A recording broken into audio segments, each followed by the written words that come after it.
Olá, povo abençoado, boa noite, graça e paz do nosso Senhor Jesus. Tudo bem por aí? Espero que sim. Hoje estamos no 20º dia de leitura do livro dos Salmos, dos 68 dias que fizemos a proposta para contemplarmos todo o livro. E hoje nós leremos o Salmo 42, 43 e 44, então tem uma boa leitura aqui. Como eu disse no primeiro dia de explicação do livro dos Salmos, eu comentei que o livro dos Salmos é subdividido internamente em 5 livros.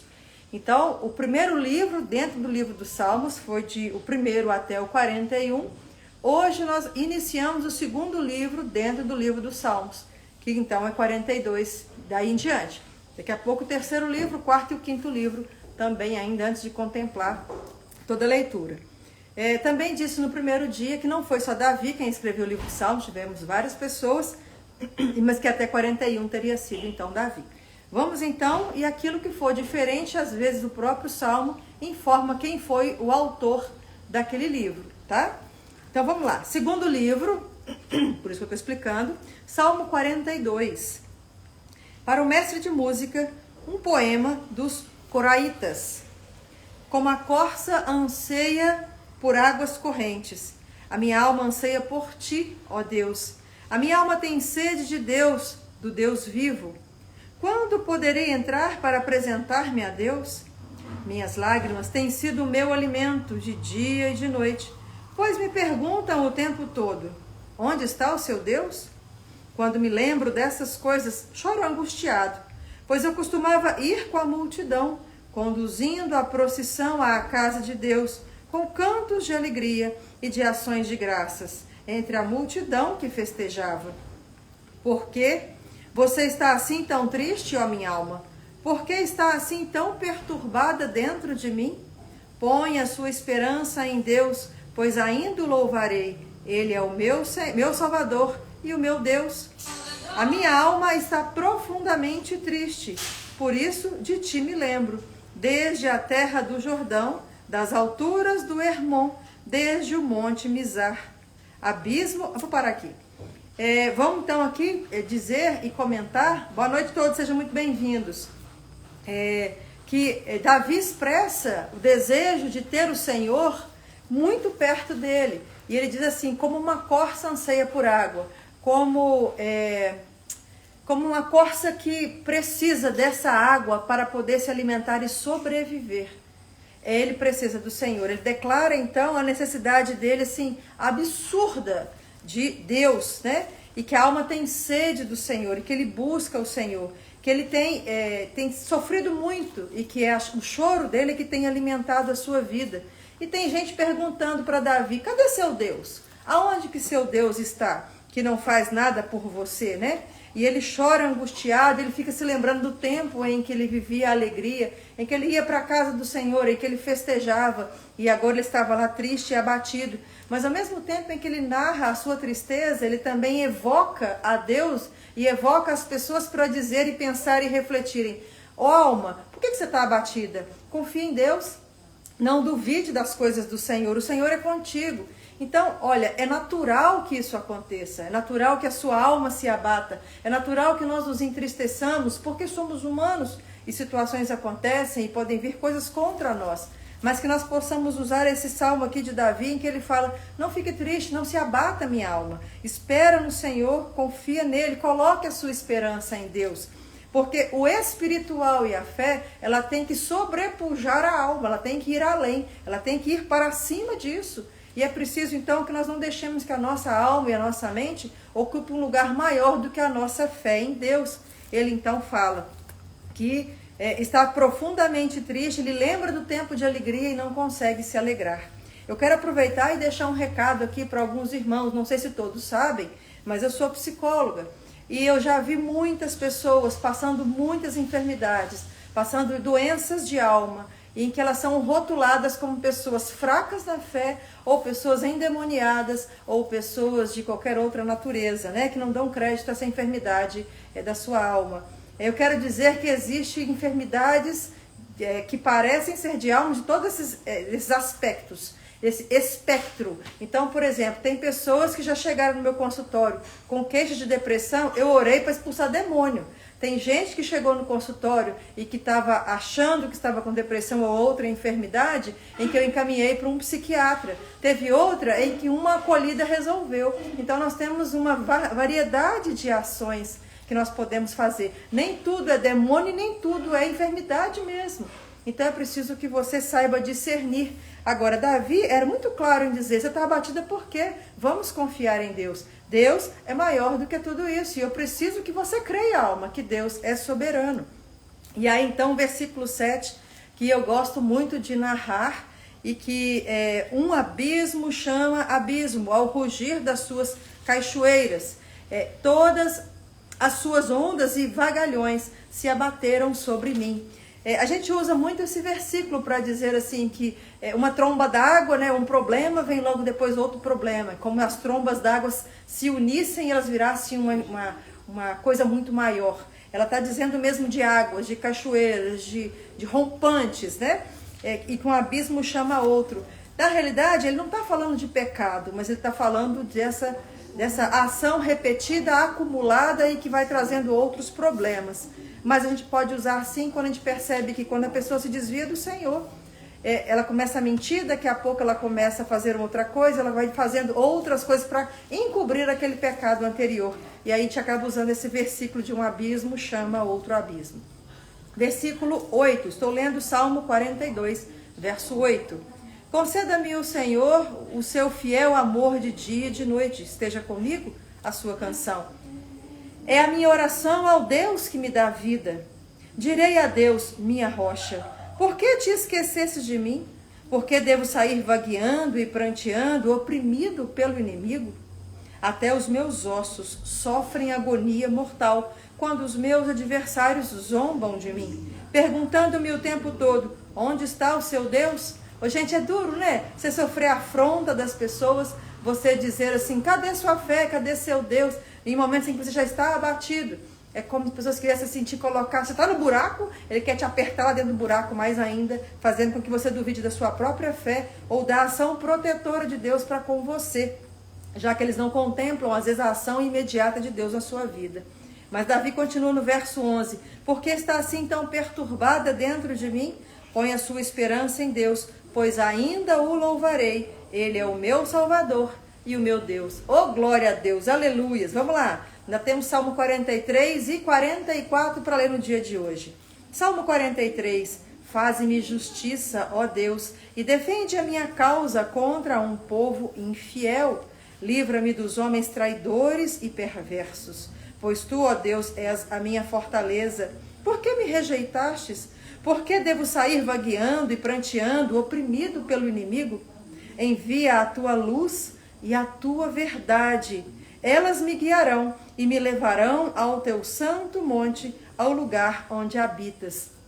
Eu não sei se vocês conseguem viver ou já viveram com pessoas, ou mesmo passaram por situações de serem oprimidos, de serem opressos por pessoas ou por alma abatida, e sabe exatamente como isso abala, como a pessoa fica apática, como ela não tem reação diante das coisas. E aí, além da pessoa já estar enferma, abatida com a sua alma, ela tem que enfrentar as acusações, as afrontas, os levantes dos inimigos contra. Isso que Davi está dizendo aqui, que ele vinham contra. Então ele pede a Deus, Deus, tem misericórdia de mim. Não deixe que esses meus inimigos fiquem aí me oprimindo, né? Enquanto eu vou vagueando, por favor, resolve a causa em meu favor, né? Porque ele fala que envia a tua luz. Quem é a luz? Né? Aqui Jesus não tinha vindo ainda, né? Esse salmo foi escrito antes da vinda de Jesus na terra.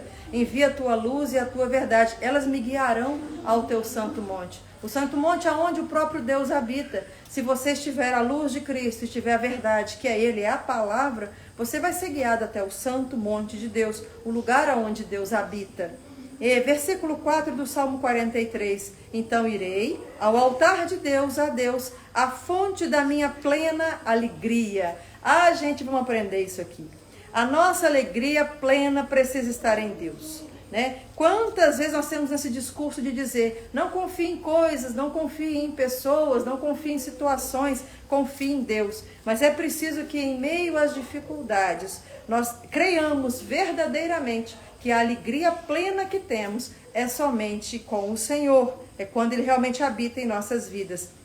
Continua no verso 4, com a harpa, te louvarei, ó Deus, meu Deus. Por que você está assim tão triste, ó minha alma? Por que está assim tão perturbada dentro de mim? Põe a sua esperança em Deus, pois ainda o louvarei. Ele é o meu Salvador e meu Deus.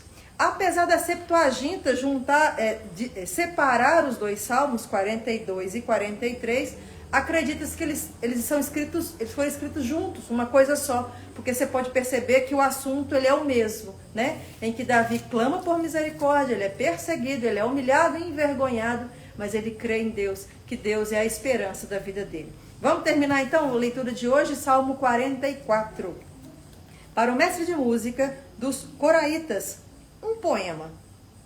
Com os nossos próprios ouvidos, ouvimos, ó Deus, os nossos antepassados nos contaram os feitos que realizastes no tempo deles, nos dias da antiguidade. Com a tua própria mão, expulsaste as nações para estabelecer os nossos antepassados, arruinastes povos e fizestes prosperar os nossos antepassados.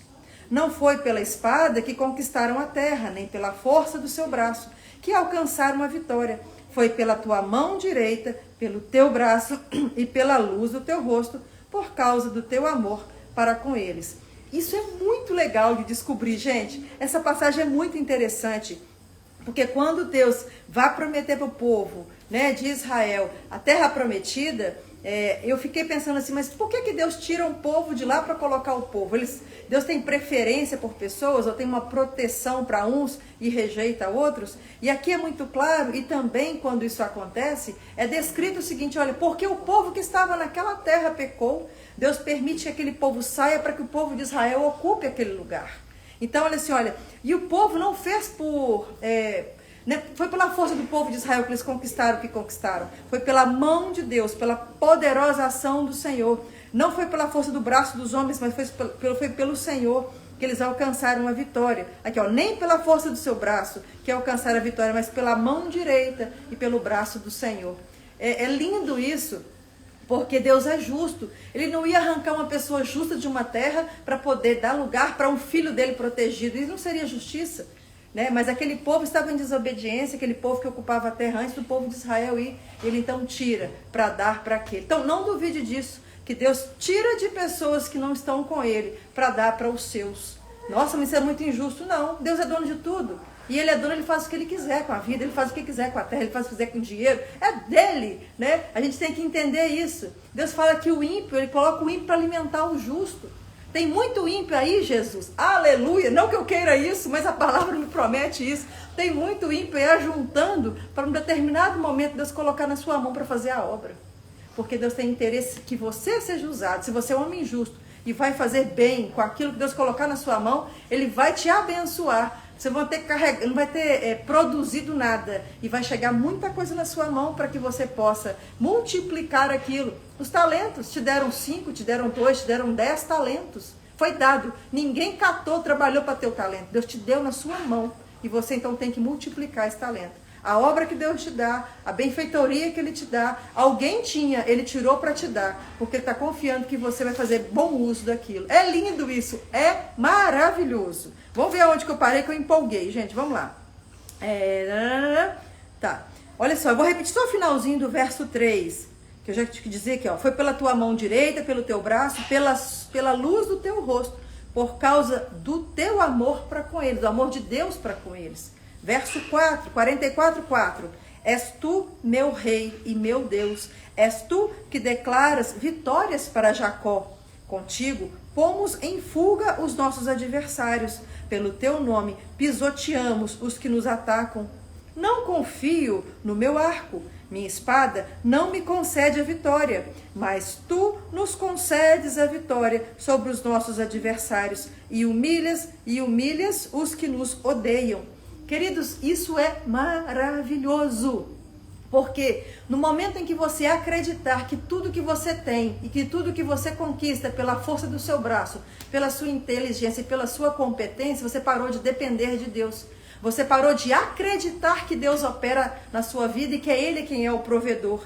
E Davi fala assim, eu não confio no meu arco, eu não confio naquilo que eu faço, que é o que me dá vitória. Eu confio que é Deus quem me dá vitória. Então eu quero dizer e reforçar nesse vídeo aqui de hoje, querido, não tem enfermidade, não tem saúde, não tem emprego ou desemprego, não tem nada que um homem justo no Senhor e santo não tenha sido controlado ou conduzido por Deus. Então Deus é quem conduz a sua vida, porque você entregou a sua vida para Ele. Então descansa, determinado momento você não vai ter, determinado momento você vai ter. Quando você não tiver, glorifique a Deus. Quando você tiver, glorifique a Deus, porque tudo vem dEle. Vamos terminar.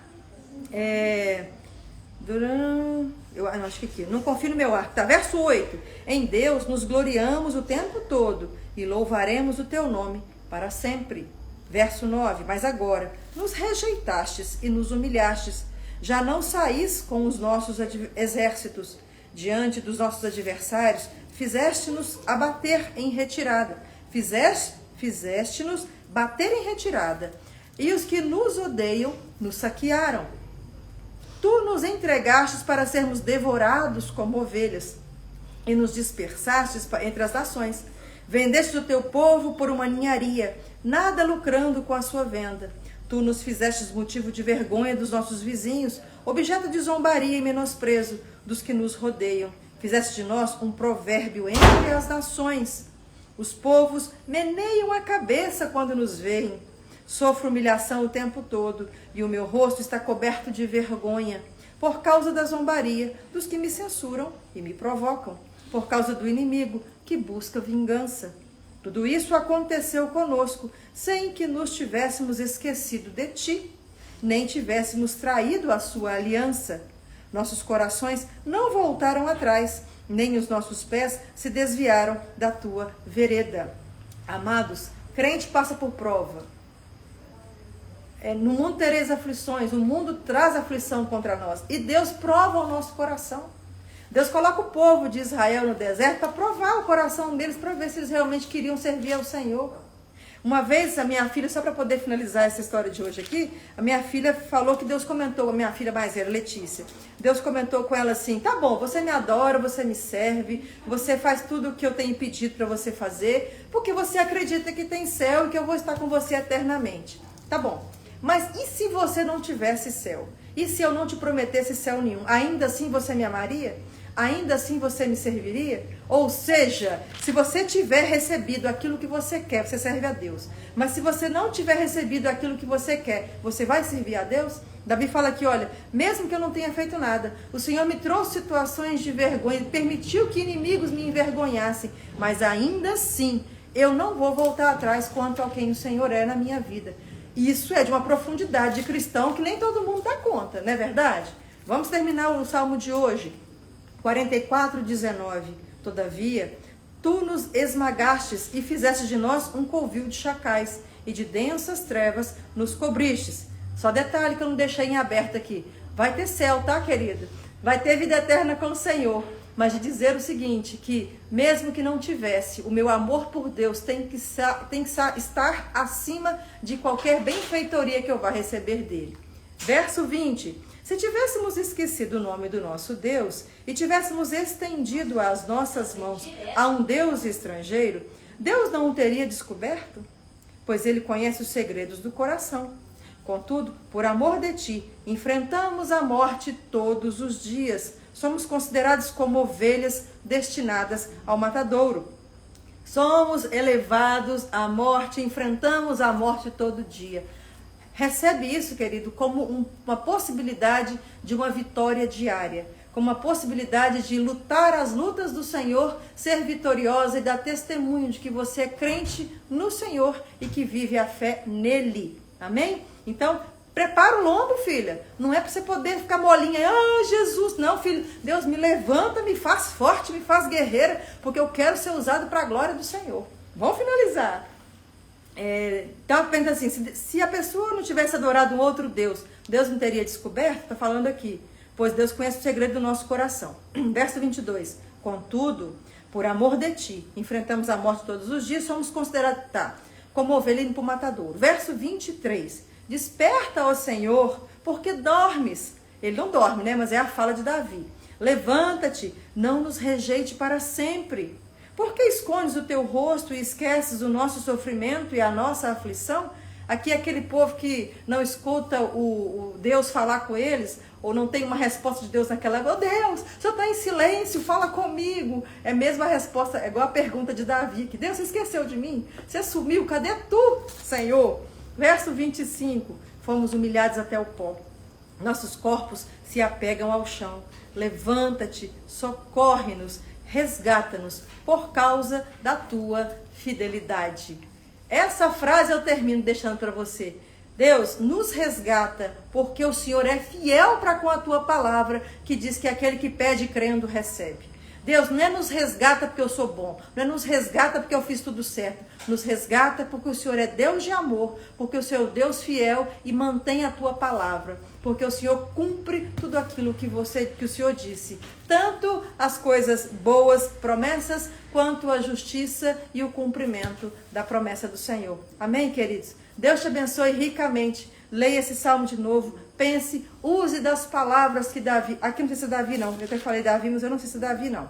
Aqui não está escrito não, vou ter que ler depois quem foi que escreveu. Desculpa, eu esqueci. Esse aqui acho que não foi Davi, senão teria falado. Vou pesquisar, que eu esqueci de olhar esse detalhe, tá? Porque quando é de Davi vem escrito, mesmo fora dos 41 primeiros. Que Deus te abençoe, mas recebe essa palavra desse poeta aqui, desse homem de Deus aqui que escreveu, crendo que você... mesmo que sofra qualquer humilhação e vergonha, o Senhor é contigo. E pode ser que Deus esteja permitindo que você passe algumas dificuldades para provar seu coração, se você está com Ele, independente do que tem e do que espera receber. Um grande beijo para você, Deus te abençoe, boa noite, que o Senhor te conduza em tudo que você for fazer e que você tenha discernimento do Senhor. Deus, o que o Senhor quer para a minha vida? O que o Senhor quer que eu faça? E o que eu preciso perceber? Que o que eu estou vivendo de dificuldade é fruto do meu pecado ou é a aprovação do Senhor para me fazer ter um caráter melhor e mais lapidado? Busque que Ele te responde, tá? Mas se Ele ficar em silêncio...